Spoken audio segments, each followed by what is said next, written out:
అందశ్రీ అనే కవి గురించి మీరు న్యూస్లో వినే ఉంటారు. నవంబర్ 10వ తేదీన ఆయన మరణించారు. మనం ఎంతోమంది కవుల గురించి విని ఉంటాం, కానీ వీళ్ళందరిలోకి అందశ్రీ గారు ఎందుకు స్పెషల్ అనేది మనం ఇప్పుడు తెలుసుకుందాం. మనకు తెలిసి ఎంతోమంది కవులు, రచయితలు పెద్ద పెద్ద యూనివర్సిటీలో చదివి పెద్ద పెద్ద డిగ్రీలు చేసిన వాళ్ళే. వేమన లాంటి ఒకరిద్దరు కవులు తప్ప. మోడర్న్ ఎరాలో కూడా వేమన లాంటి కవి ఎవరైనా ఉన్నారు అంటే అది అందశ్రీ గారే అని చెప్పొచ్చు. వేమనలాగే అందశ్రీ ఎటువంటి చదువు చదవలేదు. అంతకు మించి అందశ్రీ ఒక అనాథ. 1961లో సిద్దిపేట ప్రాంతంలో అందశ్రీ గారు జన్మించారు. ఒక గొర్రెల కాపరిగా పనిచేశారు. ఆ తర్వాత ఒక దినకూలిగా కూడా పనిచేశారు. అయితే ఈయనకు ఒక న్యాచురల్ టాలెంట్ ఉండేది. పాటలు రచించి వాటికి బాణీలు కట్టి పాడేవాళ్ళు.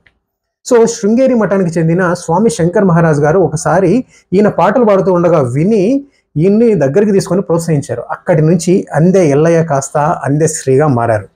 ఇక ఎన్నెన్నో గీతాలు రచించారు. వాటిల్లో జయ జయ హే తెలంగాణ అనే పాట తెలంగాణ రాష్ట్ర గీతంగా రాష్ట్ర ప్రభుత్వం స్వీకరించింది.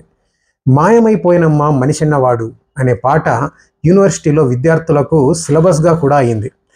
ఇక పల్లె నీకు వందనములమ్మ, గలగల గజ్జల బండి, కొమ్మ చెక్కితే బొమ్మర ఇలాంటి చాలా పాటలు కూడా అందశ్రీ కలం నుంచి జాలివారినాయి.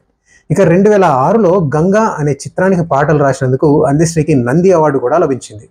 ఫార్మల్ ఎడ్యుకేషన్ ఏదీ లేకుండా అందశ్రీకి కాకతీయ యూనివర్సిటీ ఒక డాక్టరేట్ ఇచ్చి గౌరవించింది. ఇటువంటి సహజ ప్రతిభ కలిగిన అందశ్రీ మరణించడం సాహిత్య లోకానికి తీరని లోటు. ఒక కోణంలో చూస్తే అందశ్రీని అభినవ వేమన అని చెప్పడంలో అతిశయోక్తి లేదనే చెప్పొచ్చు. ఈ విషయంలో మీ ఒపీనియన్స్ కింద కామెంట్ సెక్షన్లో కామెంట్ చేయండి. Thank you so much.